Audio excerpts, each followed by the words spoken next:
Bismillahirrahmanirrahim. Assalamualaikum warahmatullahi wabarakatuh. Alhamdulillahi ala ihsanih wa syukru lahu ala taufiqihi wa amtinanih. Wa asyhadu an la ilaha illallah wahdahu la syarika lahu ta'ziman li sya'nih. Wa asyhadu anna Muhammadan abduhu wa rasuluhu da'ila ridwanih. Allahumma salli alaihi wa ala alihi wa ashabihi wa ikhwanih. Para hadirin, para hadirat, bapak-bapak dan ibu-ibu yang dirahmati oleh Allah Subhanahu wa taala.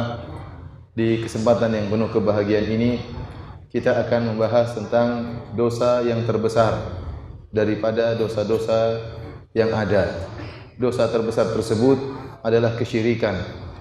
Dalam suatu hadis Rasulullah sallallahu alaihi wasallam berkata kepada para sahabat, "Ala ukhbirukum bi akbaril kabair." Maukah aku kabarkan kepada kalian tentang dosa besar yang paling besar? Qalu bala ya Rasulullah. Maka para sahabat berkata, tentu wahai Rasulullah, dosa apakah itu? Kata Nabi sallallahu alaihi wasallam, al-isyraku billah, berbuat syirik kepada Allah Subhanahu wa taala. Kenapa dosa syirik dikatakan dosa yang terbesar? Tatkala kita mengatakan dosa syirik merupakan dosa terbesar, artinya dia lebih besar daripada dosa membunuh orang lain. Dosa syirik lebih besar daripada mencuri harta orang lain. Dosa syirik lebih besar daripada durhaka kepada kedua orang tua. Dosa syirik lebih besar daripada merampok harta orang lain. Dosa syirik lebih besar daripada berzina. Kenapa bisa demikian? Dia lebih besar daripada ini semua karena seluruh dosa-dosa yang saya sebutkan tadi, dosa membunuh, dosa berzina, dosa merampok, dosa mencuri, dosa durhaka kepada orang tua, semuanya berkaitan dengan hak makhluk. Adapun syirik, dia adalah dosa yang berkaitan dengan hak al-Khaliq, hak pencipta.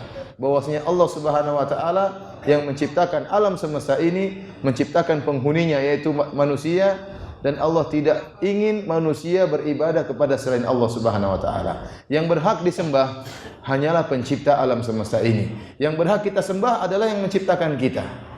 Tatkala ada seorang manusia menyembah selain Allah Subhanahu wa taala, beribadah kepada makhluk, menyerahkan ketundukan kepada selain Allah Subhanahu wa taala, maka dia telah terjerumus dalam dosa terbesar karena berhak berkaitan dengan hak khusus Allah Subhanahu wa taala.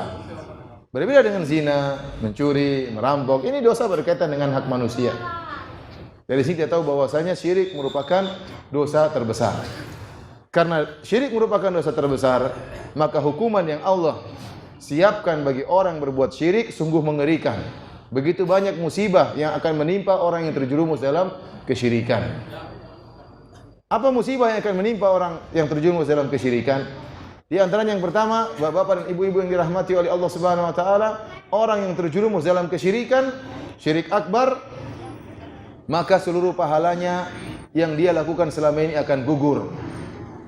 Dalam ayat Al-Qur'an Allah Subhanahu wa taala berfirman, la in asyrakta la yahbatanna amaluka wa la takunanna minal khasirin. Kalau kau berbuat kesyirikan, maka akan gugur seluruh amalanmu dan sungguh-sungguh benar-benar engkau akan termasuk orang yang merugi. Jadi orang berbuat kesyirikan, amalan dia seluruhnya gugur. Contohnya ada orang 50 tahun beribadah, dia haji, dia umrah, dia bersedekah, ya, dia salat. Kemudian sebelum meninggal dunia dia terjerumus dalam kesyirikan. Ternyata dia misalnya menyembelih untuk jin, menyembelih sapi untuk jin misalnya. Atau misalnya dia ternyata meminta kepada mayat misalnya. Atau ternyata ya dia melakukan kesyirikan-kesyirikan yang lainnya. Maka tatkala dia meninggal dalam kondisi demikian, seluruh amalan yang dia lakukan selama 50 tahun akan hilang, akan sirna. Berbeda dengan maksiat yang lain, ada orang mungkin meninggal dalam keadaan su'ul khatimah, lagi berzina meninggal, waliyadzubillah. Tatkala lagi berzina dia meninggal dunia, ya, maka amalan-amalan dia sebelumnya tidak gugur. Allah akan menjadikan dosa zinanya di timbangan keburukan, sementara mungkin dia pernah sholat, mungkin dia pernah sedekah, mungkin dia pernah berbakti kepada orang tua, akan diletakkan pada timbangan kebaikan. Amalan-amalan sebelumnya tidak gugur, akan ditimbang oleh Allah Subhanahu wa taala pada hari kiamat. Berbeda dengan syirik. Kalau seorang meninggal dalam keadaan syirik, maka seluruh amalan kebaikan dia yang selama dia lakukan, maka akan sirna, tidak ada nilainya sama sekali di sisi Allah Subhanahu wa taala. Kata Allah Subhanahu wa taala kepada para anbiya, "Walau asyraku la habita anhum ma kanu ya'malun." Seandainya para nabi berbuat kesyirikan dan mereka tidak berbuat syirikan. Namun Allah mengatakan seandainya para nabi yang jauh dari kesyirikan ternyata berbuat kesyirikan, la habita anhum ma kanu ya'malun, maka akan gugur seluruh apa yang pernah mereka lakukan. Ini bahaya pertama dari bahaya kesyirikan. Bahaya kedua dari syirik akbar, yaitu bahwasanya Allah Subhanahu wa taala tidak akan mengampuni dosa syirik akbar.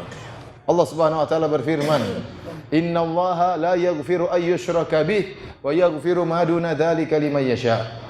Sungguhnya Allah Subhanahu wa taala tidak akan mengampuni dosa kesyirikan dan Allah akan mengampuni dosa selain kesyirikan. Seorang mungkin meninggal dalam keadaan bermaksiat, mungkin minum bir meninggal dunia, mungkin meninggal dalam keadaan sedang mencuri tahu-tahu ditembak polisi kemudian meninggal dunia, ya banyak maksiat atau meninggal. Apakah dia pasti masuk neraka? Belum tentu. Kenapa? Dosa yang dia lakukan bukan kesyirikan, di bawah kesyirikan. Maka orang ini tahta masyiatillah, di bawah kehendak Allah. Kalau Allah berkehendak, Allah maafkan. Kalau Allah berkehendak, Allah akan azab dia. Tetapi kalau seorang sudah meninggal dalam keadaan syirik, maka mustahil Allah akan mengampuni dia. Karenanya orang yang meninggal dalam kesyirikan, musibah berikutnya akan kekal dalam neraka selama-lamanya. Ini yang mengerikan. Orang yang meninggal dalam keadaan syirik, maka dia akan kekal dalam neraka selama-lamanya, tidak mungkin akan keluar dari neraka jahanam. Kata Allah Subhanahu wa taala, "Innahu may yusyrik billah faqad harramallahu alaihi al-jannah wa ma'wahu an-nar wa ma lidh-dhalimin min ansar." Sungguhnya orang yang berbuat kesyirikan, maka tempatnya adalah neraka jahanam. Allah haramkan bagi dia surga, tempat kembalinya neraka jahanam, dan tidak ada yang menolongnya. Dalam ayat yang lain kata Allah Subhanahu wa taala, "Innal ladzina kadzdzabu bi ayatina wastakbaru anha la tufattahu lahum abwabus sama wa la yadkhulunal jannata hatta yalijal jamalu fi sammil khiyat." Sungguhnya orang-orang yang angkuh dari ayat-ayat kami, orang-orang yang sombong, maka tidak akan dibukakan bagi mereka pintu-pintu surga. Pintu-pintu langit tidak akan dibukakan bagi mereka. Wa la yadkhulunal jannah, dan mereka tidak bakalan masuk surga hatta yalijal jamalu fi sammil khiyat, sampai onta bisa masuk dalam lubang jarum. Kapan orang musyrik bisa masuk surga? Bisa. Kapan? Kalau onta bisa masuk lubang jarum, orang musyrik bisa masuk surga. Tapi enggak mungkin. Masukin kucing aja setengah mati, apalagi apa? Onta. Bukan lubang jarum raksasa, enggak, lubang jarum kecil. Gimana cara masuk ontanya? Paling bulu onta bisa, ontanya enggak bisa. Oleh karena ini adalah ungkapan dalam peribahasa Arab akan suatu yang mustahil. Orang yang musyrik tidak bakalan masuk surga, neraka, kekal dalam neraka selama-lamanya. Karenanya, Bapak-bapak dan Ibu yang dirahmati Allah Subhanahu wa taala, kita harus mengerti apa sih bentuk syirik, contoh-contoh syirik ini. Kenapa? Karena banyak masyarakat tidak mengerti akan definisi syirik, tidak mengerti akan hakikat daripada makna syirik, sehingga mereka terjerumus dalam kesyirikan dalam kondisi mereka tidak sadari. Ini yang kita khawatirkan. Maka perlu kita mengenal apa sih contoh-contoh syirik tersebut agar kita bisa menjauhkan diri kita dari syirik-syirik tersebut. Saya akan menyebutkan tentang beberapa contoh syirik akbar. Kalau ada waktu saya akan lanjutkan tentang contoh-contoh syirik asghar. Saya akan menyebutkan secara singkat ya. Mengingat waktu kita terbatas, tidak saya rinci, tetapi untuk memberi wawasan kepada kita semua agar kita terjauhkan dari model-model kesyirikan. Di antara syirik akbar, syirik besar ada syirik kecil. Ya. Syirik akbar, di antara syirik akbar yang berbahaya yang dilakukan oleh sebagian kaum muslimin adalah meminta kepada mayat. Ini syirik akbar. Berdoa kepada selain Allah Subhanahu wa taala. Allah Subhanahu wa taala berfirman, "Wa annal masajida lillahi fala tad'u ma'allahi ahada." Dan sungguhnya masjid-masjid hanyalah milik Allah, maka janganlah kalian berdoa kepada selain Allah bersama Allah. Kepada selain Allah bersama Allah. Seperti orang-orang Nasara. Orang-orang Nasara, mereka berdoa kepada Allah, mereka mengatakan Bapa yang ada di surga. Tapi selain mereka berdoa kepada Tuhan Bapa, mereka juga berdoa kepada Tuhan Anak, Yesus, itu tidak? Maka mereka berbuat kesyirikan dalam hal ini. Allah tidak ingin kecuali sang hamba berdoa hanya kepada Allah Subhanahu wa taala. Doa, kata Nabi sallallahu alaihi wasallam, ad-du'a'u huwal ibadah. Doa merupakan ibadah. Doa adalah ibadah yang sangat indah. Dalam doa tersebut nampak ketundukan orang yang sedang berdoa. Dan ini tidak nampak pada ibadah, kurang nampak pada ibadah-ibadah yang lain. Antum puasa ibadah ya. Tapi tatkala orang berdoa, orang sedang berdoa, yaitu sedang mengakui kerendahannya dan sedang mengakui keagungan Allah Subhanahu wa taala, maka dia menghinakan dirinya dengan penuh melas, dengan penuh pengharapan. Harapannya semua ditujukan kepada Allah Subhanahu wa taala. Ini adalah ibadah yang sangat disukai oleh Allah Subhanahu wa taala. Lantas tatkala kehinaan dan kerendahan ini diserahkan kepada makhluk, maka ini merupakan syirik akbar. Maka tidak ada syirik akbar yang lebih parah daripada berdoa kepada selain Allah.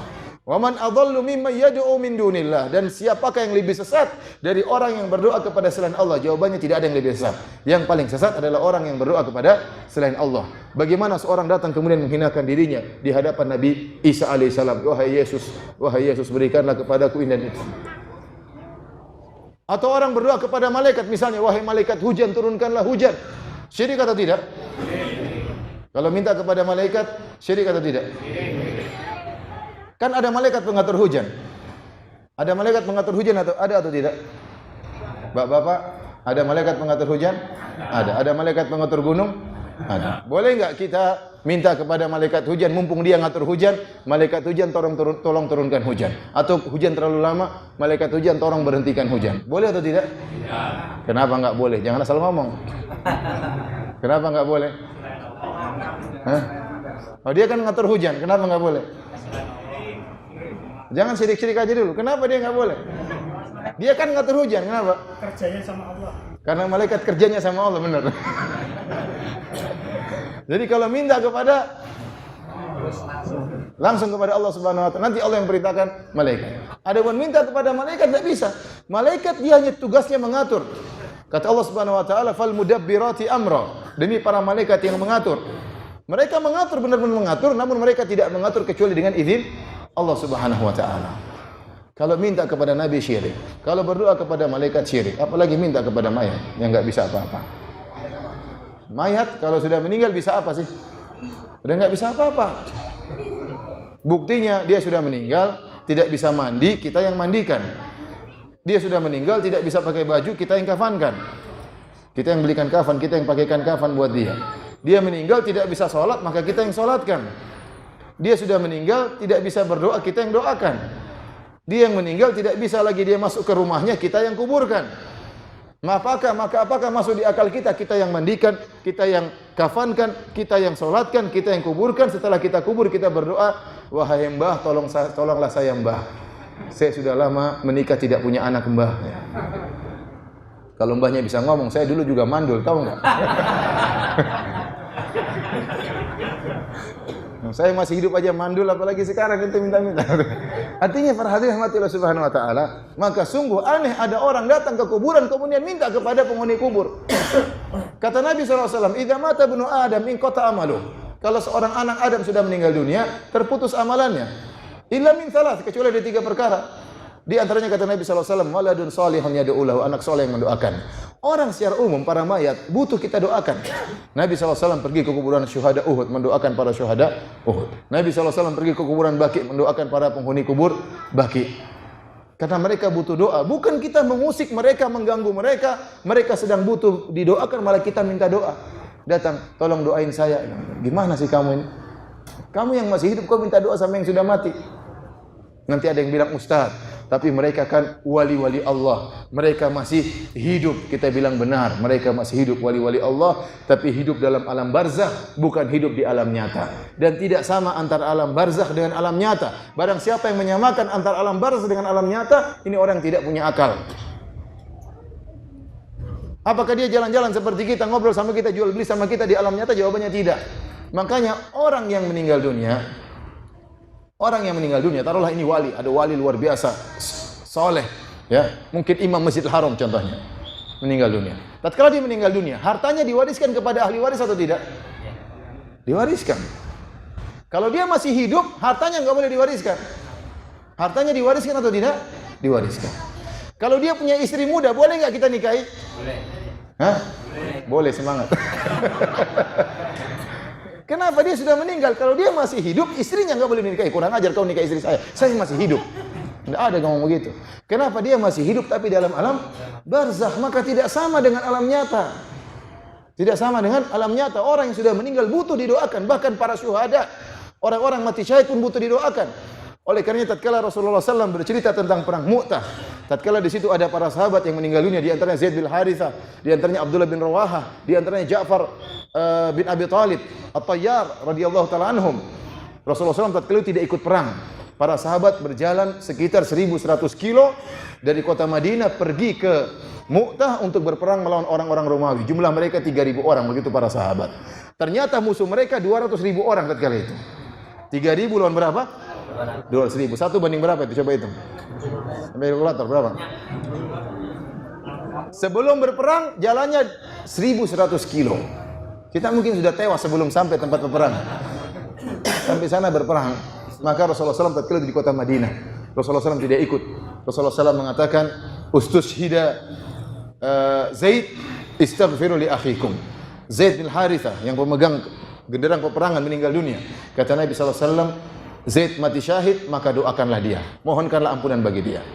Kemudian dipegang oleh Ja'far bin Abi Talib, maka dia pun bertempur sehingga tangan kanannya terputus, maka dia pegang bendera dengan tangan kiri, tangan kirinya pun terputus, maka dia pegang dengan kedua lengan atasnya, maka dia pun terbunuh. Kata Nabi SAW, "Ustushhida Ja'far, istaghfiru li akhikum." Ja'far meninggal dunia, mati syahid, maka doakanlah ampunan baginya.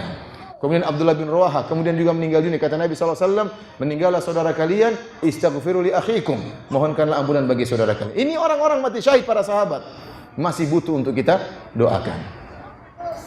Bukan malah kita datang kepada mereka minta doa. Tidak ada seperti itu. Datang kepada mereka minta-minta, tidak ada. Di zaman Nabi SAW, setelah Rasulullah SAW meninggal, banyak kejadian-kejadian. Ini Nabi SAW.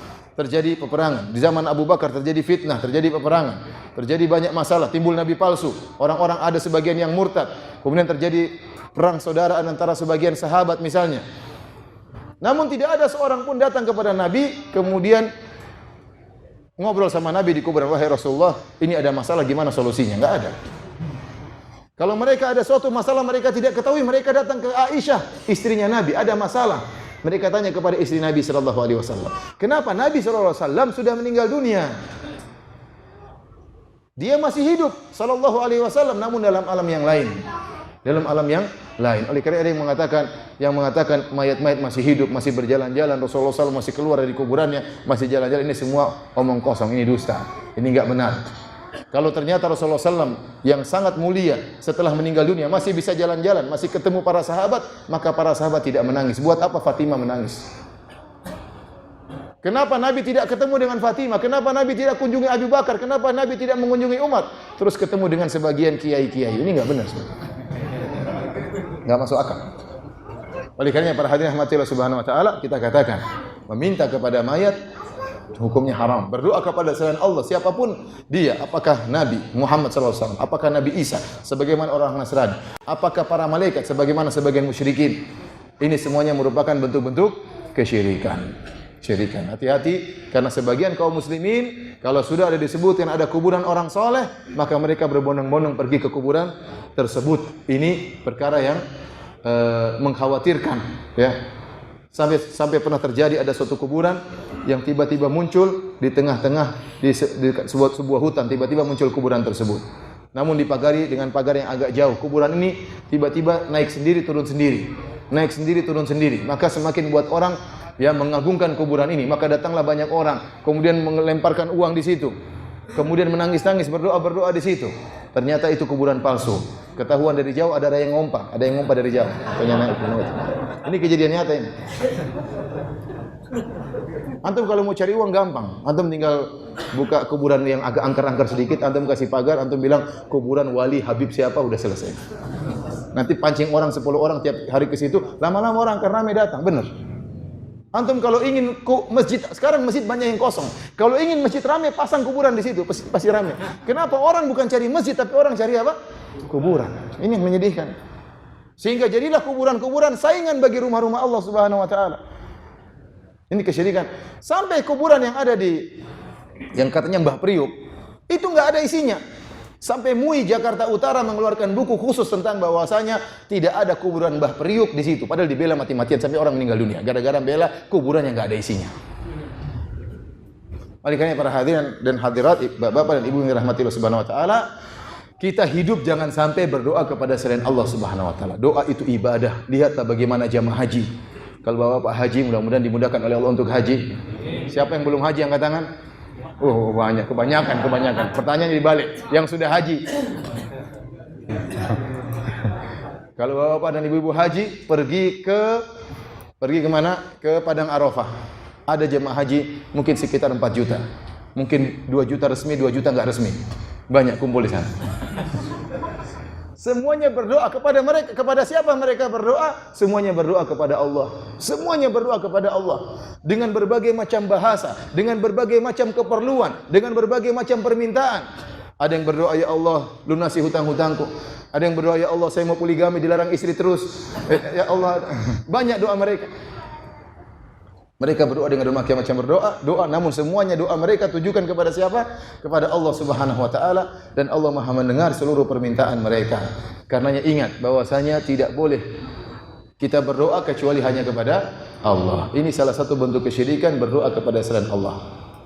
Di antara bentuk kesyirikan yang merajalela di tanah air kita adalah menyembelih kepada selain Allah Subhanahu wa taala. Dalam hadis Rasulullah SAW bersabda, la'anallahu man dzabaha li ghairillah. Allah melaknat orang yang menyembelih kepada selain Allah Subhanahu wa taala. Ini termasuk syirik yang banyak tersebar di tanah air kita. Terutama dilariskan oleh para dukun. Sering kalau seorang ke dukun, maka syaratnya cari ayam putih ya. Ayam putih berkulit putih, giginya putih ya. Sembelih 7 ekor ya, misalnya. Sebaliknya atau cari ayam hitam.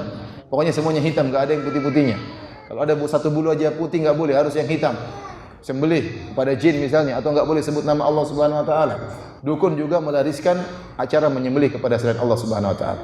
Ketahuilah Bapak-bapak dan ibu-ibu yang dirahmati oleh Allah Subhanahu wa taala, menyembelih karena Allah adalah ibadah yang mulia. Menyembelih karena Allah adalah ibadah yang mulia. Di antaranya kita menyembelih tatkala Idul Adha. Bagaimana para kaum muslimin di berbagai penjuru dunia, mereka menyembelih kambing atau sapi atau onta, mereka menyembelih karena Allah Subhanahu wa taala. Ini ibadah yang sangat mulia. Sampai-sampai Nabi sallallahu alaihi wasallam, beliau berhaji cuma sekali setelah Islam. Beliau berhaji cuma sekali setelah Islam dan beliau menyembelih 100 ekor onta dalam haji beliau alaihi salatu wasalam. 63 beliau sembelih dengan tangan beliau, sisanya dilanjutkan oleh Ali bin Abi Thalib radhiyallahu taala anhu. Semangat Nabi untuk menyembelih karena Allah luar biasa. Oleh karena dalam Al-Qur'an Allah menggandengkan antara salat dengan menyembelih karena Allah. Contohnya firman Allah Subhanahu wa taala, "Fasholli li rabbika wanhar." Salatlah karena Rabbmu dan sembelihlah juga karena Rabbmu. Bolehkah kita salat kepada selain Allah? Enggak boleh. Sebagaimana pula tidak boleh kita menyembelih kecuali karena Allah. Fasholli li rabbika wanhar. Salatlah karena Rabbmu dan menyembelih juga karena Rabbmu. Dalam ayat yang lain Allah Subhanahu wa taala berfirman, "Qul inna salati wa nusuki wa mahyaya wa mamati lillahi rabbil alamin." Katakanlah bahwasanya salatku dan sembelihanku, kehidupanku dan kematianku hanyalah untuk Allah Subhanahu wa taala. Maka menyembelih karena Allah ibadah yang sangat mulia.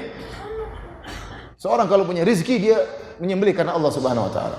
Kalau punya rezeki dia tatkala Idul Adha beli kambing, sembelih karena Allah Subhanahu wa taala, ibadah yang mulia. Lantas kalau ibadah yang mulia ini diserahkan kepada makhluk, kepada jin, kepada malaikat, kepada penghuni kubur, maka ini syirik akbar. Tidak boleh. Ibadah hanya untuk Allah Subhanahu wa taala. Kita tiap hari berikrar dalam salat kita, iyyaka na'bud, hanya kepada Engkau lah kami beribadah ya Allah. Ibadah seluruhnya hanya untuk Allah. Doa kita hanya kepada Allah, sembelihan kita hanya untuk Allah. Lantas kita kemudian menyembelih kepada jin, maka ini tidak diperbolehkan. Ini syirik akbar. Dan ini yang menyedihkan, banyak tersebar di tanah air kita. Masyarakat, sebagian masyarakat kalau ingin bangun jembatan supaya jembatannya tidak rubuh, maka mereka harus menyembelih apa? Kambing 8 ekor, tergantung berapa banyak pondasinya. Kambing disembelih, dipasang supaya jembatannya tidak rubuh. Ya kalau ternyata dikorupsi tetap aja apa? Rubuh. Kalau ingin buka lahan, ya dan ini kejadian banyak dan jin benar-benar ganggu. Jin benar-benar ganggu. Maka kita harus lawan bismillah. Mau buka lahan maka dipersyaratkan harus bikin acara, di antaranya potong babi terkadang atau potong sapi, dibikin acara-acara ritual kesyirikan supaya tidak diganggu oleh jin. Saya pernah lihat sendiri mau bangun rumah, tidak boleh dibangun rumah kecuali tanahnya setelah minta izin kepada tuan tanah. Caranya dengan menyembelih 3 ekor ayam hitam, kemudian darahnya ditumpahkan di tanah tersebut sebelum dibangun rumah. Ini kejadian nyata. Ya. Mengerikan. Kesyirikan seperti ini banyak terjadi di tanah air kita. Kemudian ada acara menyembelihan terhadap siapa? Nyi Roro Kidul. Ada acara labuhan kalau nggak salah. Labuhan ya. Sedekah laut. Ya. Itu setiap tahun sekali. Yang disembelih apa? Kerbau. Ini kesyirikan. Nyembelih untuk siapa? Nyi Roro Kidul. Kenapa kalau tidak ada sedekah laut, Nyi Roro Kidulnya bakalan ngamuk? Kalau ngamuk bahaya. Tidak boleh kebo sembarangan kalau disembahkan kepada Nyi Roro Kidul. Yang bilang Nyi Roro Kidul suka makan kebo siapa? Kemudian cari kebo yang gemuk, yang bagus. Kalau kebonya kurus nanti nggak diterima. Bayangkan sampai seperti itu. Kalau kebonya kurus nggak bakalan diterima. Takut kalau tidak diterima oleh Nyi Roro Kidul. Tapi kalau nyembelih kambing untuk Allah sembarangan, pokoknya kambing sembelih aja. Tapi untuk Nyi Roro Kidul tidak bisa sembarangan. Itu bayangkan, saya sering ketemu jemaah haji, saya sering candain jemaah haji. Jemaah haji kalau disuruh potong kambing untuk acara haji, mereka selalu mencari kambing yang paling murah. Bilang, ada kambing, Ustaz, berapa? Ada yang 500 rial, bagus. Yang lebih murah ada enggak? 300 rial ada. Cari yang paling murah, pokoknya asal sah saja. Sampai sebagian jemaah haji tanya kepada saya, ya. Suatu hari ketemu saya, bilang, Ustaz, saya kemarin potong kambing, Ustaz. Kambing haji, kambing tamattu. Tapi kelihatannya kambingnya kecil, Ustaz. Sah atau tidak? Ya, dia kan bayar murah, jadi dapat kambing kecil, karena dia bayar murah. Saya bilang, benar kambing? Benar, Ustaz. Ini kenyataan, saya bilang. Coba antum ingat lagi, kambing apa kucing? Akhirnya dia bilang, kucing kali, Ustaz. Kenapa? Untuk Allah, cari kambing yang paling murah. Tapi kalau untuk Nyi Roro Kidul, harus yang paling top. Ketakutan kepada Nyi Roro Kidul, takut kualat lebih daripada takut kualat daripada Allah Subhanahu. Ini terjadi di sebagian masyarakat. Ya akhi, antum lihat di Arab Saudi. Arab Saudi, barang siapa yang haji atau umrah, yang sudah umrah coba angkat tangan, jangan yang haji, yang sudah umrah angkat tangan. Enggak ada juga ya, subhanallah. Niatkan dulu, niatkan. Semoga Allah memudahkan niat kita untuk bisa apa? Umrah. Amin ya rabbal alamin. Barang siapa yang umrah dari Mekah ke Madinah atau dari Madinah ke Mekah, dia akan menempuh perjalanan kira-kira 450 km dari Mekah menuju Madinah. Selama perjalanan dia akan melihat betapa banyak gunung yang dibelah untuk jadi jalan. Ada gunung-gunung di pemerintah Arab Saudi bikin jalan, itu gunung-gunung dibelah, dijadikan apa? Jalan. Ada mungkin puluhan gunung. Tidak ada satu telur pun yang dipecahkan oleh pemerintah Arab Saudi untuk bikin jalan tersebut. Enggak ada. Bayangkan antum, buka hutan aja babi atau sapi, gimana lagi belah gunung? Apa enggak kualat? Kalau Indonesia sudah berapa sapi yang harus disembelih? Sudah berapa ekor kambing harus disembelih? Sampai kemarin waktu acara Merapi meletus Yogyakarta, sampai ada yang punya ide untuk menyembelih, ya kan? Saya lihat di internet. Menyembelih apa? Seekor kerbau apa di tengah di Malioboro kali, enggak tahu di mana. Orang berpikirnya seperti itu. Lihat di Arab Saudi tidak ada yang disembelih sedikit pun, tidak ada. Sementara gunung dibelah oleh pemerintah Arab Saudi. Bahkan barang siapa yang pergi ke Mina, lihat ada terowongan Mina besar kayak gitu terowongan Mina. Gimana ngebolongnya itu kalau nggak pakai sapi? Di sana nggak pakai sapi, nggak pakai sapi disembelih, nggak pakai kambing disembelih, bisa dibolongin selamat, nggak ada masalah, nggak ada masalah. Tatkala kaum muslimin yang ada di tanah air kita ketakutan sama jin, maka ini dimanfaatkan oleh para jin untuk semakin menjadikan hal ini sebagai ladang kesyirikan. Sehingga benar kalau ada orang mulai membuka lahan tanpa ada kambing atau sapi mulai diganggu, benar-benar diganggu. Apalagi orang tersebut tauhidnya tidak kuat, akidahnya tidak kuat. Tukang main judi, tukang minum bir, ya gimana nggak diganggu? Tatkala datang si setan dia tidak membaca ayat kursi tapi dia bacanya was, ya gimana? Jimat-jimatnya sudah dia pakai semua tetap aja diganggu. Jin semakin mengganggu. Dan itulah musibah yang ada di tanah air kita. Musibah di tanah air kita, jin dihormati oleh manusia, diagung-agungkan oleh manusia. Saya di Arab Saudi, mungkin Ustaz Abdul Tausikal juga bertahun-tahun di Arab Saudi. Saya tidak pernah merinding pergi suatu tempat kemudian merinding, tidak pernah.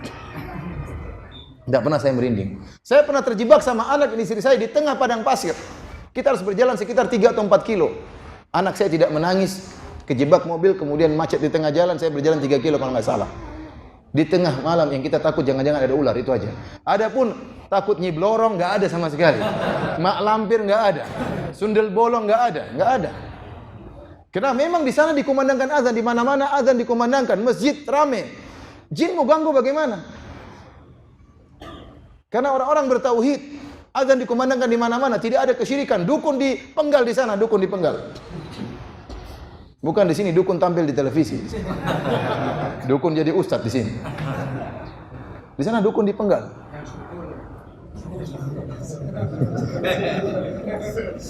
Maka jin-jin mereka tahu diri, mereka tidak membanggakan diri, mereka tidak mengganggu kaum muslimin. Sekarang kita lihat bandingkan di Indonesia. Jangankan pergi ke tempat-tempat yang gelap-gelap, ke kamar mandi aja takut. Ibu-ibu terutama. Kenapa? Terlalu banyak nonton acara-acara televisi. Nonton acara gentayangan. Nonton acara apa? Uka-uka. Nonton apa lagi? Uji nyali. Ini acara-acara yang buat jin kepalanya besar. Manusia semakin ketakutan. Makanya dalam tafsiran firman Allah Subhanahu wa taala, wa annahu, dalam surat jin, nanti buka surat jin ya. Jangan takut buka surat jin. Buka aja surat jin kemudian dibaca. Jangan takut. Kata Allah Subhanahu wa taala, wa annahu kana rijalun minal insi ya'udzuna birijalin minal jinni fazaduhum rahaqa. Dan sungguhnya dahulu ada sebagian manusia meminta perlindungan kepada sebagian jin, maka semakin menambah kekufuran manusia tersebut. Dalam tafsiran yang lain, semakin menambah kesombongan para jin. Antum buka tafsir Ibnu Katsir. Yang punya tafsir Ibnu Katsir angkat tangan coba. Ada yang punya tafsir Ibnu Katsir? Yang punya terjemahan tafsir Ibnu Katsir angkat tangan. Yang punya terjemahan Al-Qur'an angkat tangan.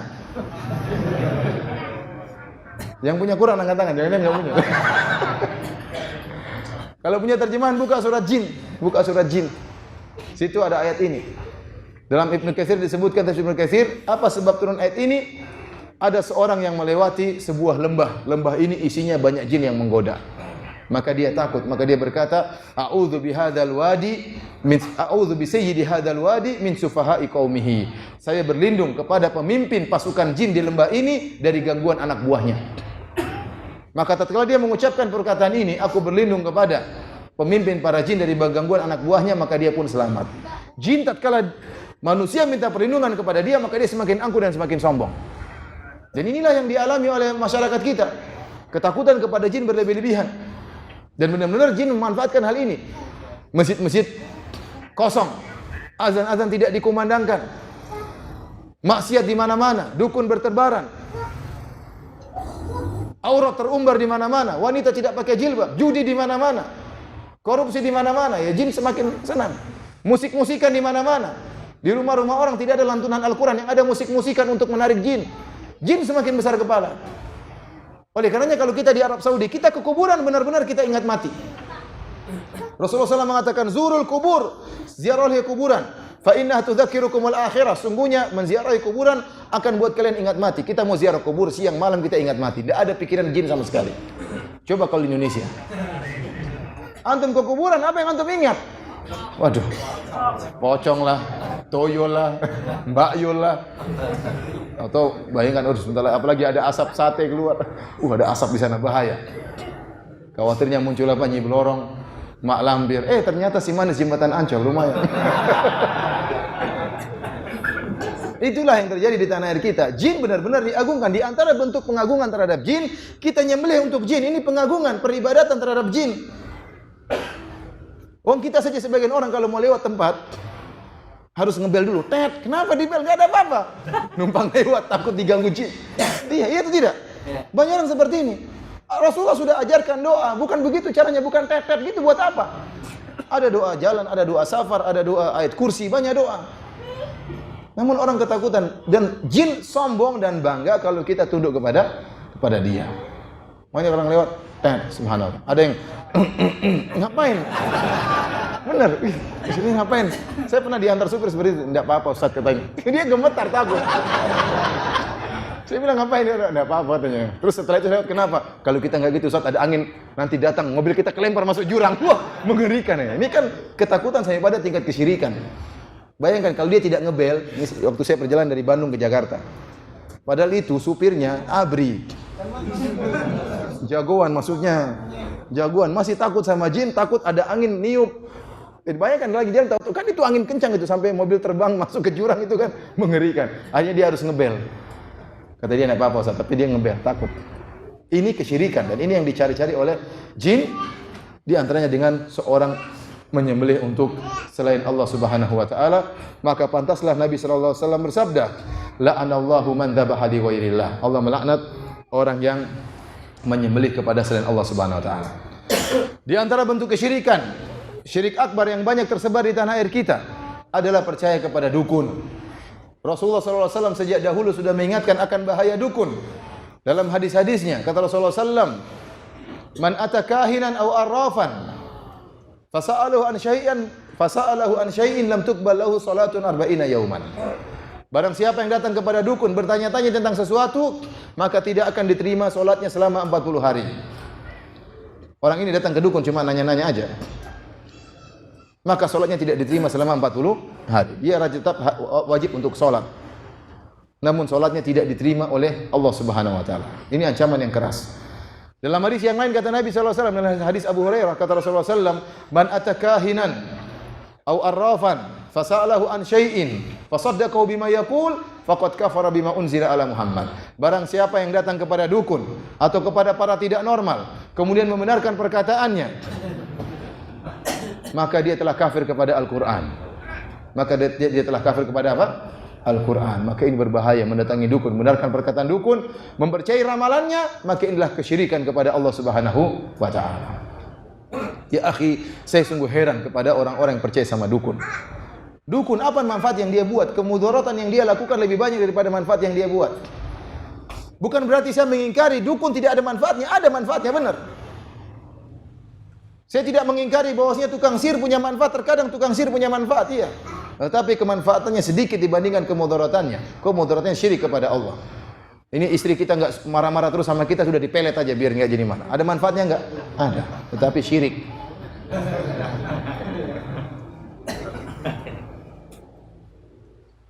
Ada orang sakit, enggak sembuh-sembuh sudah ke dukun aja. Di wes-wes hilang sakitnya. Tapi sebenarnya enggak hilang. Itu cuma dia masang jin supaya menghilangkan. Ada jin yang tugasnya sebagai apa? Peringan apa? Penyakit. Untuk menghilangkan penyakit apa? Apa yang fungsinya untuk menghilangkan rasa sakit? Apa obatnya namanya? Apa? Yaitu paracetamol, antibiotik. Jin antibiotik untuk menghilangkan rasa sakit. Karena saya pernah ketemu dengan seorang, dia pergi mengantarkan saudaranya ke dukun, benar dipegang, sembuh. Tetapi kalau setiap mendengarkan dikumandangkan azan dia kesakitan. Rupanya dipasang jin untuk menghilangkan apa? Rasa sakit. Penghilang rasa sakit. Intinya Allah menguji memang. Allah berikan sebagian manfaat kepada hal-hal yang haram. Seperti bir ada manfaatnya. Judi juga ada manfaatnya. Dari miskin tiba-tiba kaya mendadak, bisa. Dukun pun ada manfaatnya. Terkadang barang hilang bisa ketemu, benar, terkadang. Seringnya enggak ketemu. Terkadang sakit bisa sembuh, terkadang. Terkadang bisa melet istri, terkadang.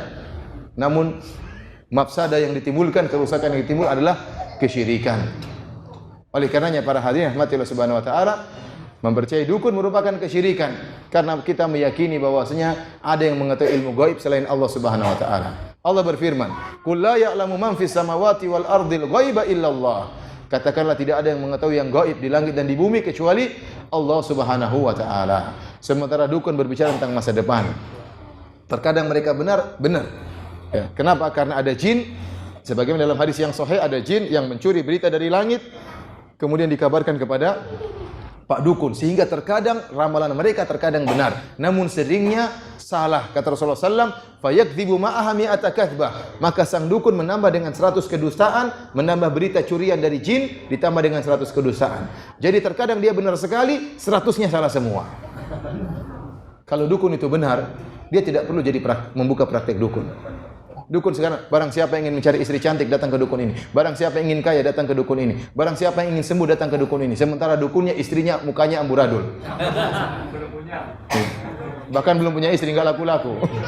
Bagaimana dia bisa menjamin istri yang cantik sementara dia nggak ada yang mau sama dia?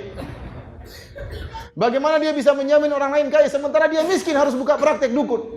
Dia sendiri mencari uang supaya dapat uang supaya bisa buka praktek dukun. Kalau dia bisa bikin orang kaya, kalau bisa bikin orang lain kaya, harusnya dia lebih dahulu untuk kaya. Saya masih ingat ada seorang dari Sudan datang ke seorang syekh di musim haji, dia mengatakan, "Syekh, ulama di Arab Saudi tidak hebat-hebat, beda dengan ulama di kiai-kiai kita atau syekh-syekh kita di Sudan. Apa kehebatannya? Uang kertas bisa dirubah jadi uang." Dia bilang sama syekh Saudi tersebut. Ulama kita di Sudan itu kertas bisa dirubah jadi uang. Kata syekh tersebut, "Kalau gitu ngapain kamu kerja di Arab Saudi?" Ngapain orang Sudan miskin kerja di Arab Saudi kalau kertas bisa dirubah jadi uang? Kalau kertas dirubah jadi uang, nomor serinya sama kan juga nggak laku, sama aja. Paling para hadirin rahmatillah subhanahu wa ta'ala, ya. Dukun ini ya hanyalah perusak. Oleh karenanya dukun penyihir dalam Islam hukumnya dipenggal. Ya. Haddus sahir darbatun bisayf. Hukuman bagi dukun adalah dipenggal kepalanya. Suatu hari ada seorang penyihir, dia mempraktikkan sihirnya. Dia memenggal kepala orang, dia sambung. Dia memenggal kepala orang, dia sambung. Datanglah seorang yang bernama Jundub bin Abdullah, seorang sahabat, maka dia pun menghunuskan pedangnya, kemudian dia penggal kepala tukang sihir ini. Dia mengatakan, "Kalau kau bisa sambung kepalamu sendiri." Dia nggak bisa. Kenapa? Karena dukun membuat gelisah masyarakat. Dukun itu buat gelisah masyarakat. Saya pernah di Madinah, datang seorang mengadu kepada saya. Dia bilang, "Ustaz, saya ini ada masalah." Pas lagi umrah dia datang, atau haji atau umrah. "Masalah apa?" "Ustaz, saya dituduh mencuri barang keluarga saya." "Loh, kok kamu bisa dituduh, Pak? Kok bisa dituduh, Pak?" "Iya, karena keluarga saya pergi ke dukun. Dukun itu mengatakan yang mencuri barang orangnya gemuk, agak berkacamata." Sudah repot kalau gitu. Kebetulan dia gemuk dan berkacamata. Ya, saya yang dituduh, Ustaz. Ya, ini seperti ini kan bahaya. Bikin ribut di antara keluarga. Dukunnya mau bilang si A, dia nggak berani. Terus dia bilang, "Ustaz, apa yang harus saya lakukan?" Saya bilang, "Lapor polisi." Lapor polisi. Dan polisi harus menindak. Ini bikin risih masyarakat. Kalau gemuk berkacamata, saya juga tertuduh. Banyak gemuk berkacamata. Nggak benar. Nah, dukun senangnya seperti itu. Oh, yang mencuri barang bapak atau mencuri emas bapak adalah orangnya begini-begini cirinya. Nah, dia mulai berpikir siapa. Ini akhirnya suudzon. Antara keluarga dengan keluarga bertengkar. Silaturahmi terputus gara-gara dukun ini. Belum lagi dukun yang praktekkan santet. Di Indonesia orang begitu mudah praktekkan santet. Ada orang ketemu di pasar mungkin diejek sedikit, dia tersinggung, "Kurang ajar, saya santet kau." Pulang pergi ke dukun disantet, cuma gara-gara ngomong sedikit dia rela saudaranya mati. Gara-gara apa? Tersinggung. Makanya dukun itu membuat bahaya di masyarakat. Dukun ini nyantet ini, dukun ini nyantet ini. Ya, mengerikan. Maka tidak ada hukum yang pantas bagi mereka kecuali dipenggal lehernya. Ada seorang khalifah satu hari didatangi menangkap seorang dukun. Maka khalifah tersebut bertanya kepada dukun ini, "Wahai dukun, bagaimana nasibku?" Kata sang dukun, "Nasibmu baik wahai khalifah. Anda akan baik, Anda akan diberikan kemudahan oleh Allah Subhanahu wa taala." "Terus bagaimana nasibmu?" "Nasib saya juga baik." Kata khalifah, "Kau bohong, kau akan saya penggal sekarang." Karena para hadirin rahmatillah subhanahu wa taala, di mana satu kampung ada dukun, maka ada kekhawatiran yang timbul di kampung tersebut. Dukun ini bakalan bikin masalah. Entah dia nyantet, entah dia nyihir, entah dia bikin hal yang tidak-tidak, entah dia menipu masyarakat, entah dia dukun cabul. Pokoknya akan timbul banyak masalah kalau ada dukun, maka tidak boleh seorang muslim pergi ke dukun. Hanya sekedar nanya-nanya pun tidak boleh. Tidak boleh seorang ke dukun. Barang siapa yang ke dukun, kemudian membenarkan perkataan dukun tersebut, maka dia telah terjerumus dalam syirik akbar. Ini di antara syirik-syirik akbar yang banyak beredar di masyarakat Indonesia. 15 menit ke depan saya akan membicarakan tentang syirik-syirik kecil. Syirik-syirik kecil juga bukan perkara dikatakan kecil bukan berarti kita meremehkan. Kecil namun dia termasuk dosa besar. Namun dia dikatakan kecil dibandingkan dengan syirik akbar. Bedanya apa? Barang siapa melakukan syirik kecil, dia tidak kekal di neraka, tidak. Ya. Tidak sebagaimana syirik akbar. Barang siapa melakukan syirik kecil, tidak berarti seluruh pahala dia terhapus. Adapun syirik akbar iya. Barang siapa terjerumus dalam syirik akbar, seluruh pahala sebelumnya akan terhapus. Syirik kecil tidak demikian. Namun dia dinamakan syirik oleh oleh syariat, oleh Rasulullah SAW menunjukkan bahwasanya perkara ini perkara yang berbahaya, yang harus dijauhi karena dia berkaitan dengan akidah. Tapi di antara syirik-syirik kecil adalah beribadah karena mengharap pujian, yang dikenal dalam istilah syariat riya, ingin dilihat, atau sum'ah, untuk disebut-sebut, ingin disanjung-sanjung. Ini merupakan syirik kecil. Seorang tatkala beribadah niatnya semata-mata karena Allah Subhanahu wa taala. Dalam satu hadis Rasulullah SAW mengatakan, tatkala para sahabat sedang berbicara tentang Dajjal, tentang fitnah yang luar biasa, Dajjal di akhir zaman. Maka Rasulullah SAW melewati mereka. Rasulullah SAW berkata, ala ukhbirukum bima huwa akhwafu alaikum indi min fitnatil masih Dajjal. Maka aku kabarkan kepada kalian tentang suatu fitnah yang lebih aku khawatirkan menimpa kalian daripada fitnah Dajjal. Qalu bala ya Rasulullah. Kata para sahabat, tentu ya Rasulullah. Fitnah apakah itu yang lebih berbahaya daripada Dajjal? Maka Rasulullah SAW mengatakan asyirkul khafi, syirik yang samar. Syirik yang samar, yaitu syirik kecil. Lalu Rasulullah SAW memberikan contoh. Kata Rasulullah SAW, yakumur rajulu fayusalli fayuzayyina salatahu lima yara min nadhari rajulin ilaihi. Seorang berdiri, kemudian dia salat, kemudian dia bagus-baguskan salatnya karena dia tahu ada orang sedang lihat dia salat. Berarti dia salat, dia bagus-baguskan salatnya untuk dipuji oleh orang lain, bukan karena Allah Subhanahu wa taala. Inilah yang disebut dengan syirik yang samar, syirik yang berbahaya, yang menimpa seorang tidak ada yang lihat. Tahu-tahu dia terkena syirik, orang menyangka dia adalah orang yang saleh. Ana enggak kuat ini kipas angin.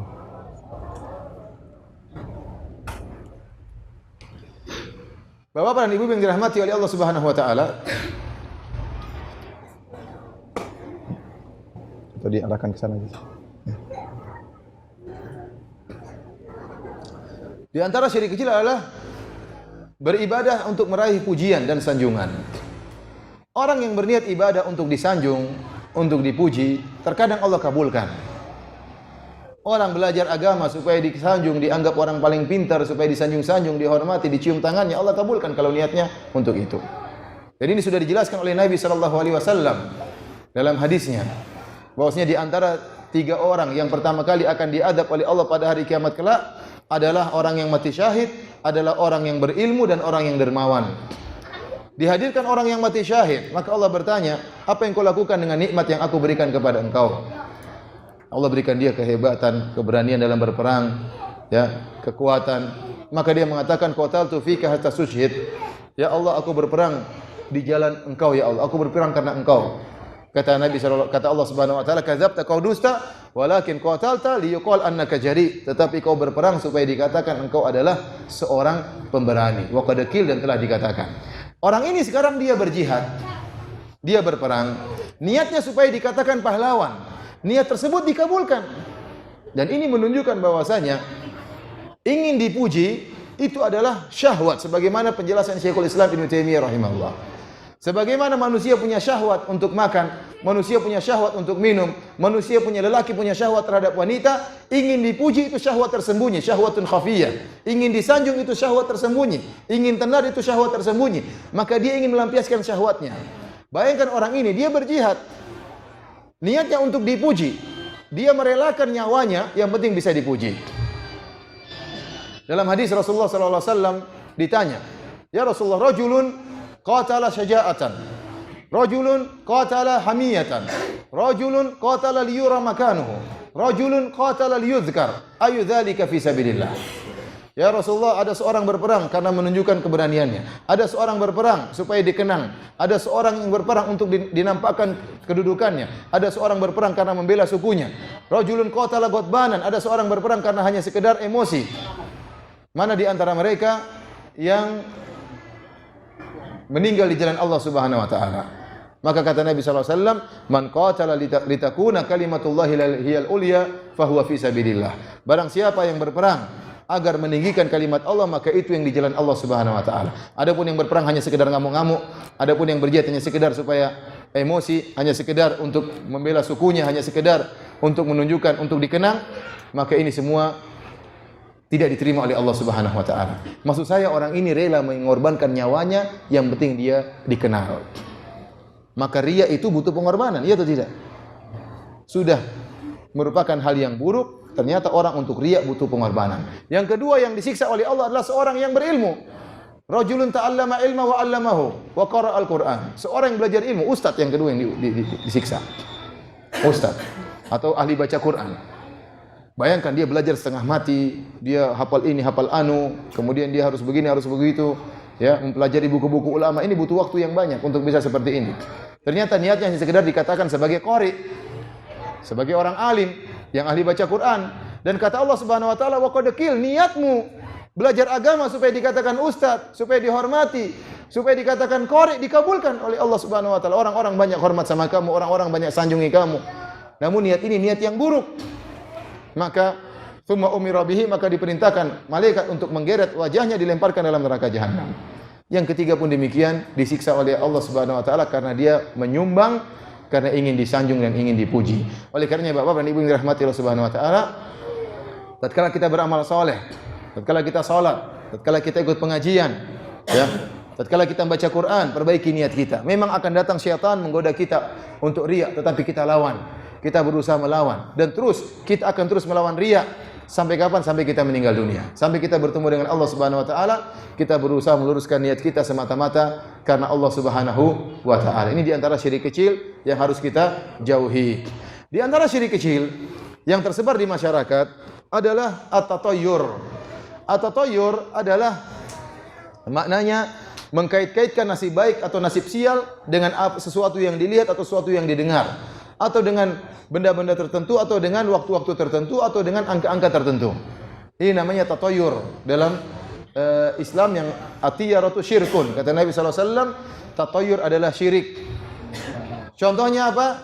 Contohnya mengkait-kaitkan nasib buruk dengan melihat seekor burung. Contohnya, di zaman dahulu, di zaman jahiliyah, tatkala orang-orang jahiliyah ingin bersafar, mereka datang ke burung tertentu. Mereka usir burung tersebut. Kalau burungnya tatkala diusir terbang ke kanan, mereka lanjutkan, berarti nasib baik. Tetapi waktu diusir burungnya lari ke kiri, mereka enggak jadi safar. Maka disebut dengan tatayyur, mengkaitkan nasib buruk dengan burung tersebut. Dan ini dilarang oleh Nabi sallallahu alaihi wasallam. Kata Nabi, ini merupakan kesyirikan. Dan ternyata hal seperti ini banyak tersebar di masyarakat kita. Terutama dalam buku-buku primbon dan macam-macamnya. Orang mau nikah saja susah sekarang. Harus ditentukan hari baiknya.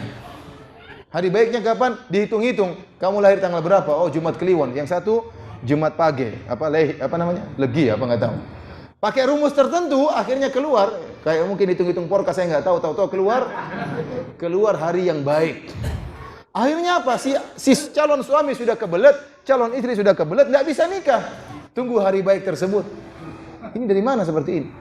Maka saya katakan, orang yang seperti ini tatayyur adalah orang yang repot, hidupnya susah dan tidak maju-maju seperti ini. Hidupnya susah. Saya sendiri pernah ketemu seorang pembantu di Arab Saudi. Dia minta dicarikan kerja. Saya carikan kerja. Di Arab Saudi dahulu, hari pertama kerja hari Sabtu. Liburnya dulu Kamis Jumat. Maka saya bilang, silakan Bu, itu ada tempat bekerja, silakan kerja. Oh, tidak bisa. Saya kalau kerja harus mulainya hari Senin. Subhanallah. Ini mensucikan hari Sabtu kali seperti orang Yahudi. Ini dari mana seperti ini? Tidak benar seperti ini. Ada orang keluar dari rumah, tahu-tahu dibeolin burung merpati. Oh, enggak jadi keluar rumah. Waduh, baru keluar rumah sudah dibeolin burung merpati. Mundur. Ini juga kesyirikan, tidak boleh. Ada seorang teman tatkala dibeolin burung merpati, dia keluar, dia protes. Dia mengatakan, wahai burung merpati, dunia ini luas. Kenapa kepala saya yang kamu pilih? Ya, merpati mana tahu kamu bakalan nongol dari rumah. Ya dia beol saja sudah selesai.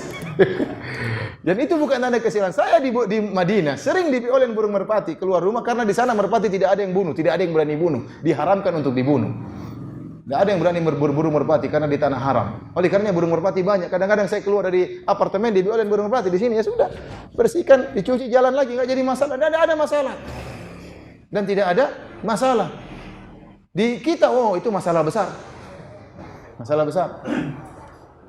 Disebutkan dalam suatu kisah ada seorang raja. Dia keluar dari istana, ada keperluan. Tatkala dia keluar, tahu-tahu pertama kali dia buka pintu gerbang, dia ketemu dengan orang yang buta. Maka dia pun menganggap hari ini hari yang sial. Ini kalau baru pertama keluar sudah ketemu orang buta. Maka orang buta tersebut akhirnya dipenjara. Maka sang raja pun keluar supaya tenang. Dia keluar, tatkala selesai urusannya dia balik. Maka kemudian dia keluarkan orang buta tadi. Dia mengatakan, kamu memang orang buta, ya.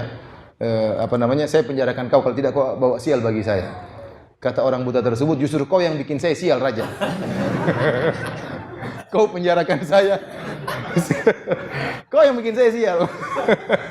Jadi karenanya ini perkara yang menyedihkan. Saya sering lihat istilah kalau kita di Indonesia Timur kita katakan pamali. Ini sesungguhnya apa? Tatoyur, pamali. Enggak boleh gini, enggak boleh gitu, enggak boleh gini, enggak boleh gitu. Enggak boleh potong kuku di depan pintu, enggak boleh. Enggak boleh duduk di depan pintu. Enggak boleh, macam-macam aturan yang repot. Aturan yang repot-repot. Mereka dijebak oleh kesyirikan tersebut, hidup mereka semakin susah dan semakin jauh dari Allah Subhanahu wa taala. Di Arab Saudi enggak ada seperti itu. Ya alhamdulillah maju-maju saja, enggak ada masalah. Di sini begitunya banyak, musibahnya juga banyak. Oleh karena kita jauhi hal-hal seperti tatoyur, menganggap nasib sial dengan angka 13. Wah, ini benar-benar tersebar. Antum cari pesawat ada kursi nomor 13 enggak ada. 12 langsung 15. Iya, kursi nomor 12 langsung berapa? 14 enggak ada. Enggak tahu juga kenapa itu. Mungkin baru dianggap sial juga. Jadi 13 menurut orang barat, 14 menurut orang Cina. Katanya orang Cina itu angka 4 sial. Maka nomor pesawat saya lihat nomor 12 langsung berapa? 15. Antum lihat juga hotel-hotel enggak ada lantai 14, takut lantai 13, orang takut lantai 13. Di Arab Saudi mau lantai 13, lantai 15 enggak ada masalah. Enggak ada masalah. Mau kursi nomor 13 enggak ada masalah. Di sini pesawat enggak ada nomor 13-nya, bola-balik jatuh, meledak sana macam-macam. Oleh karenanya ini semua adalah tatoyur yang diharamkan oleh syariat dan ini merupakan kesyirikan yang seharusnya seorang menjauh dari perbuatan-perbuatan ini. Sudah. Demikianlah para bapak-bapak dan ibu yang dirahmati Allah Subhanahu wa taala. Sedikit yang mungkin bisa kita sampaikan tentang sebagian syirik akbar dan juga sebagian syirik kecil. Semoga Allah Subhanahu wa taala menjauhkan kita dari kesyirikan. Dan ingatlah barang siapa yang meninggal dunia bersih dari segala model kesyirikan, maka Allah akan menjanjikan ampunan bagi dia. Ini keutamaan orang yang bertauhid. Dalam hadis qudsi Allah Subhanahu wa taala berkata, "Ya bani Adam, law ataitani bi qurabil ardi khataaya, thumma laqitani la tusyrik bi syai'a, la ataituka bi qurabiha maghfirah." Wahai anak Adam, kalau seandainya kau bertemu denganku pada hari kiamat kelak dengan membawa dosa sebesar bumi ini, sementara kau tidak berbuat syirik kepadaku sama sekali, maka aku akan mendatangimu juga dengan ampunan sebesar bumi ini. Oleh karena di antara keutamaan tauhid, keutamaan orang tidak berbuat syirik, ya Allah akan ampuni dosa-dosanya. Tauhid, sinar tauhidnya akan menghancurkan ya dosa-dosa dosa-dosa maksiat yang dia lakukan. Oleh karena kita berusaha dan terus berjuang. Semoga Allah Subhanahu wa taala mematikan kita dalam kondisi bertauhid kepada Allah Subhanahu wa taala. Demikian saja, saya kembalikan kepada Al-Ustaz Abdul Tuasikal selanjutnya.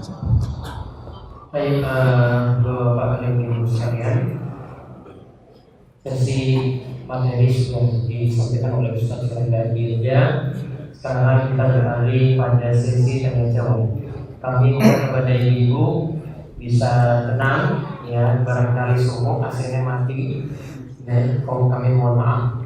Yang karena di sebelah utara atau sebelah selatan, ya, berkenaan kipas. Jadi kami mohon maaf. Jadi harap bisa tenang sampai acara ini berakhir, ya, sekitar 15 menit lagi. Ya, baik, kita lanjutkan pada sesi tanya jawab. Untuk bapak-bapak terlebih dahulu diutamakan untuk yang awam-awam, ya, yang sudah lama nanti tolong disediakan waktunya untuk yang bapak-bapak yang awam ingin bertanya. Monggo silakan langsung, nanti saya berikan mic.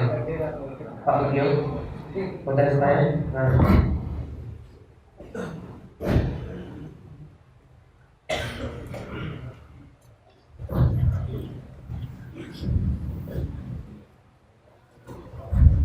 Assalamualaikum warahmatullahi wabarakatuh. Waalaikumsalam warahmatullahi wabarakatuh. Subhanallah, karena banyak kesempatan yang bermanfaat. Amin amin. Saya tanyakan masalah doa mensoleh pada orang tua. Apakah ada aturan cara mendoakan yang ada didoakan dan persyaratan yang lain? Kemudian Assalamualaikum warahmatullahi wabarakatuh. Langsung. Pertanyaan beliau tentang bagaimana mendoakan orang tua. Dan ini pertanyaan dari seorang anak yang saleh yang merenungkan bagaimana nasib orang tuanya di akhirat. Orang tua kita sudah meninggal dunia, atau sebagian orang tua kita sudah meninggal dunia. Orang tua kita yang telah memelihara kita, mereka telah masuk di liang lahat, tidak bisa beramal saleh. Maka tugas kita sebagai anak adalah mendoakan mereka. Bagaimana cara mendoakan? Mendoakan yang umum, di antaranya Rabbi ghfirli wa liwalidayya warhamhuma kama rabbayani shaghira. Kita berdoa dengan doa tersebut, minta ampunan ya Allah. Ya Allah, rahmatilah ayahku, rahmatilah ibuku, ya Allah ampuni dosa-dosa mereka. Ya Allah, angkatlah derajat mereka di sisimu. Kita boleh dengan bahasa Arab, boleh juga dengan bahasa Indonesia. Tidak ada syarat-syarat khusus dalam berdoa, tetapi yang paling penting tatkala kita berdoa, kita menghayati doa kita. Itu yang paling penting. Oleh karena Rasulullah SAW mengatakan, "Ud'ullaha wa antum muqinuna bil ijabah." Berdoalah kepada Allah dalam kondisi kalian yakin, berhusnudzan bahwasanya Allah akan mengabulkan permintaan kalian. Wa'lamu annallaha la yastajibu du'aan min qalbin ghafilin lahin. Ketahuilah bahwasanya Allah Subhanahu wa taala tidak akan mengabulkan doa dari orang yang hatinya lalai. Oleh karena yang paling penting seorang tatkala tiap hari sisihkan waktu untuk doakan kedua orang tuanya. Waktu yang paling tepat adalah sepertiga malam yang terakhir. Dan saya katakan kalau kita punya waktu, kita bangun setengah jam sebelum sholat subuh. Kalau enggak seperempat jam sebelum sholat subuh, kita sholat witir 3 rakaat. Setelah itu kita berdoa kepada Allah Subhanahu wa taala. Ya Allah, jadikanlah aku seorang yang penyejuk pandangan ayah dan ibuku. Ya Allah, ampuni dosa-dosa mereka berdua. Ya Allah, rahmatilah mereka. Kita doakan tatkala sepertiga malam yang terakhir, niscaya akan dikabulkan oleh Allah Subhanahu wa taala. Kapan waktunya? Kapan saja mau berdoa. Cuma ada waktu-waktu yang spesial seperti tadi, sepertiga malam yang terakhir. Sebagian ulama mengatakan tatkala di tasyahud akhir, karena itu dibolehkan kita berdoa. Setiap salat kita berdoa kepada kedua orang tua kita. Wallahu a'lam bishawab. Yang wonten malih sing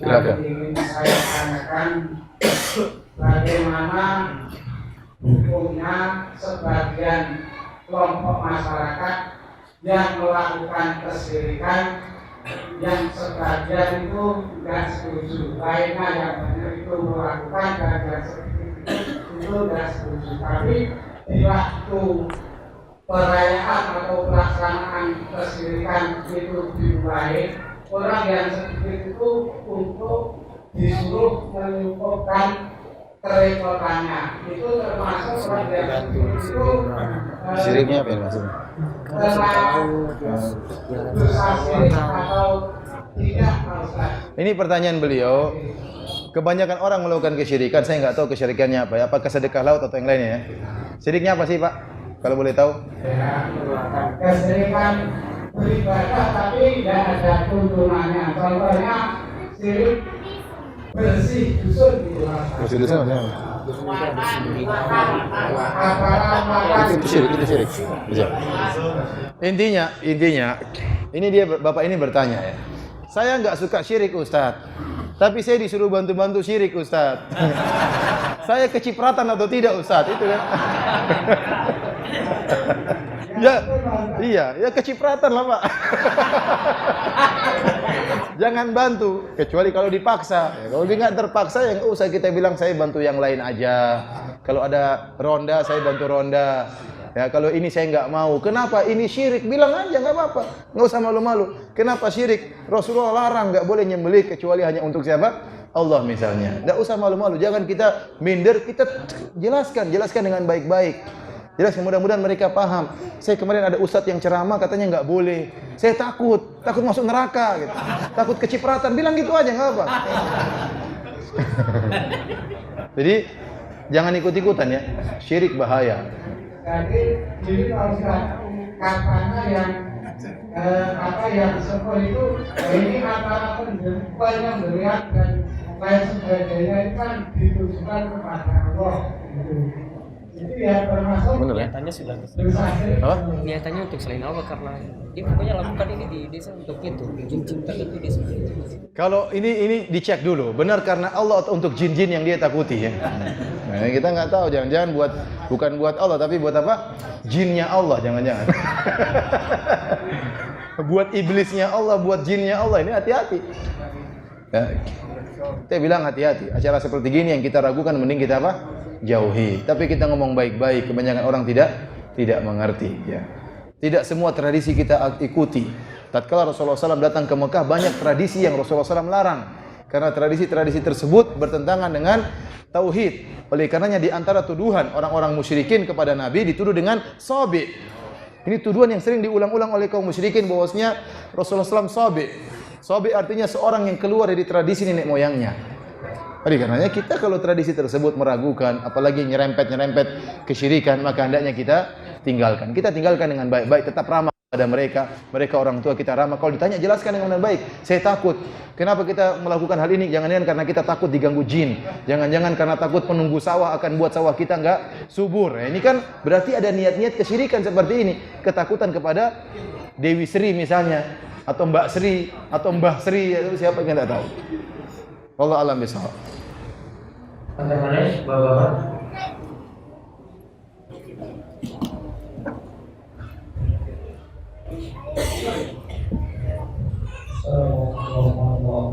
Waalaikumsalam. Saya tanyakan pada Ustaz, kalau saya ingin mengalami Saudi Arabia di sana tidak ada sekolah tahlilan, kalau di sana sekolah penjamur pertanyaan itu, bagaimana itu menurut kita itu termasuk? Karena itu ada surat. Begini Bapak yang dirahmati oleh Subhanahu wa taala. Ya, tahlilan itu baik, la ilaha illallah, la ilaha illallah. Semua kita bertahlil, la ilaha illallah. Dan kita tidak bisa masuk Islam kecuali kita meyakini akan agungnya la ilaha illallah. Rasulullah SAW mengatakan dalam hadisnya, al-iman bid'un wa sab'una syu'bah a'laha kalimatu la ilaha illallah. Iman itu 73 sekian cabang. Cabang yang tertinggi adalah kalimat la ilaha illallah. Tetapi la ilaha illallah tersebut tentunya kita zikirkan sesuai dengan yang diajarkan oleh Nabi sallallahu alaihi wasallam. Sebagian orang saya lihat cara bertahlilnya aneh. Ada yang seperti saya dapati orang la ilaha illallah, la ilaha kalau ilnya harus goyang. Kenapa harus ilnya harus goyang itu saya tanya-tanya. Kenapa harus demikian? Kenapa harus goyangnya ke kanan? Kenapa tidak la ilaha illallah, la ilaha illallah biar seimbang? Dari mana seperti ini? Dia bilang, Ustaz saya merasa tentram kalau ilnya saya goyangkan. Lah, kita ibadah bukan ikut hawa nafsu kita. Orang bilang, emang enak. Antum enggak usah la ilaha illallah pun sudah enak. Begini coba. Antum yang lain misalnya, dangdut, enak juga. Bukan karena la ilaha illallahnya, tapi karena strippingnya itu yang bikin enak. Oleh karenanya kita katakan bahwasanya seorang beribadah bukan ikut hawa nafsu, tapi beribadah sesuai dengan yang diinginkan oleh Allah dan Rasulnya. Betapa banyak orang mengucapkan la ilaha illallah pergi ke dukun, itu tidak. Dia bilang la ilaha illallah, dia tidak mengerti maknanya. Tidak ada Tuhan sembah, tidak ada sembahan yang berhak disembah kecuali Allah. Dia tidak mengerti maknanya, maka dia pergi ke dukun. Mengucapkan la ilaha illallah tapi dia nyembelih kepada dewa, kepada jin. Ini berarti tidak mengerti kalimat la ilaha illallah. Nah, di masyarakat kita secara umum ya, di masyarakat Indonesia ada namanya tradisi tahlilan, yaitu niatnya baik untuk mendoakan orang-orang yang sudah meninggal dunia. Taib, saya katakan itu perbuatannya memang baik secara zahir. Tetapi kan kalau kita beribadah, kita ikut contoh Nabi SAW. Pertama kita pelajari dululah, bagaimana sih ajaran yang benar atau tuntunan Nabi SAW kalau ada orang yang meninggal dunia. Buka bukunya Imam Syafi'i Imam Syafi'i sudah jelaskan. Buku kitabnya Al-Majmu' Syarah Al-Muhadzab karangan Imam Nawawi. Ulama-ulama Syafi'iyah. Kita kebanyakan kita ngaku sebagai mazhab apa? Syafi'i. Maka bukalah kitab buka kitabnya Imam Nawawi, buka tentang bagaimana adab-adab tatkala orang meninggal dunia.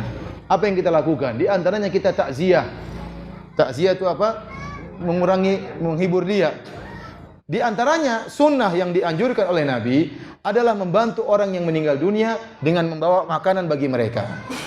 Tatkala Ja'far bin Abi Thalib radhiyallahu taala anhu meninggal dalam perang Mu'tah, Maka keluarganya bersedih, datang kabar bahwasanya Ja'far meninggal dunia. Maka Rasulullah SAW menyuruh para sahabat untuk membuatkan makanan bagi mereka. Kata Rasulullah SAW, "Isna'u ta'aman li ali Ja'far, fa innahum qad atahum ma yushkiluhum." Buatkanlah makanan buat keluarga Ja'far, sesungguhnya telah datang kesedihan yang buat mereka sedih, tidak sempat buat apa? Buat makanan. Maka datang para sahabat buat makanan, diberikan kepada orang yang keluarga yang sedang berkabung tadi. Inilah sunnahnya. Sunnahnya kalau ada orang meninggal, kita bantu dia dengan beri makanan, dengan berikan uang, dengan berikan bantuan, dengan menghibur mereka, mendoakan mayat yang meninggal di antara mereka, bukan merepotkan mereka. Bukan merepotkan mereka. Saya katakan, banyak di antara kaum muslimin di Indonesia yang hartanya pas-pasan. Tatkala ada yang meninggal, untuk buat acara hari pertama, hari kedua, hari ketiga sampai hari ketujuh, ini butuh biaya atau tidak? Butuh. Memang niatnya baik untuk mendoakan. Kita bilang mendoakan kapan-kapan saja boleh. Tidak harus dengan acara seperti ini. Apalagi sampai meyakini bahwasanya acara seperti ini hukumnya wajib. Kita bilang bagaimana bisa hukumnya wajib sementara Nabi istrinya meninggal dunia. Tidak dia lakukan acara seperti ini. Nabi anak-anaknya meninggal dunia.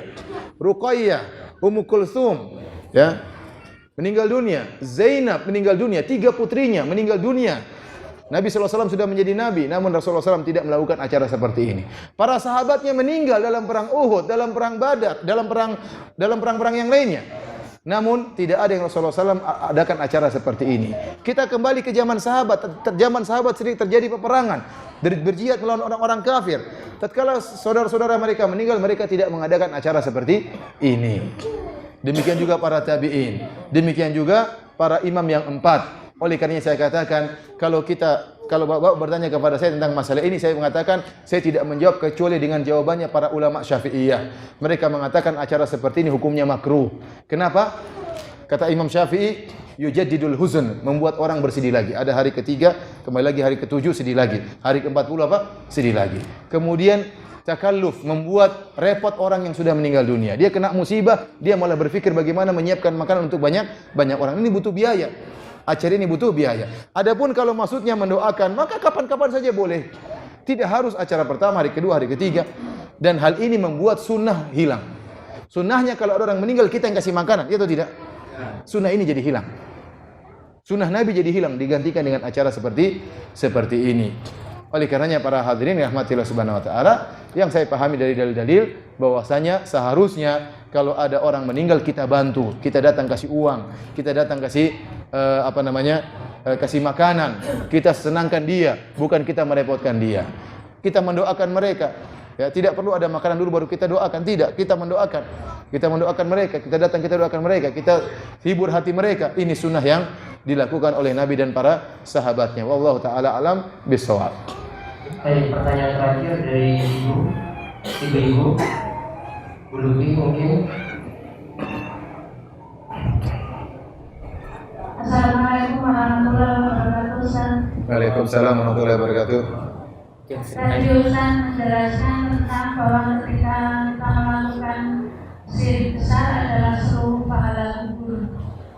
Kemudian apabila selama 40 tahun ini saya sudah melakukan dosa syirik besar itu, lalu sekarang saya benar-benar tobat, apakah pahala saya yang 40 tahun itu bisa dikembalikan?